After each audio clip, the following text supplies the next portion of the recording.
هلا والله بالفهمين.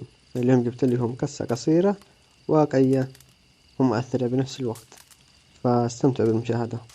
في 4 أكتوبر 2024 شهدت إسطنبول جريمة مزدوجة مرعبة ارتكبها الشاب سميح جيليك البالغ من العمر 19 عاما، وأسفرت عن مقتل زميلته عائشة نور خليل وإقبال أوزنر قبل أن يقدم على الانتحار.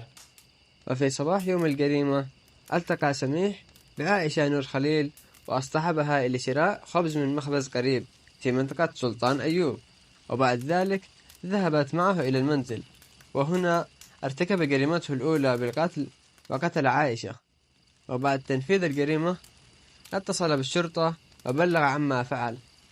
وبعد حوالي نصف ساعة من الجريمة الأولى توجه سميح إلى منطقة الفاتح، حيث كان على موعد مع صديقته الأخرى إقبال أوزنر التي كانت تربط فيها علاقة حب.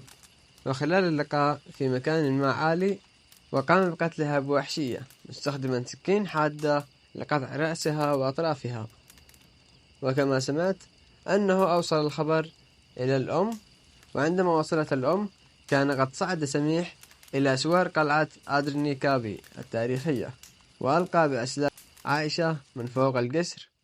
وبعد ارتكاب الجريمتين أقدم سميح على الانتحار بالقفز من فوق أسوار القلعة.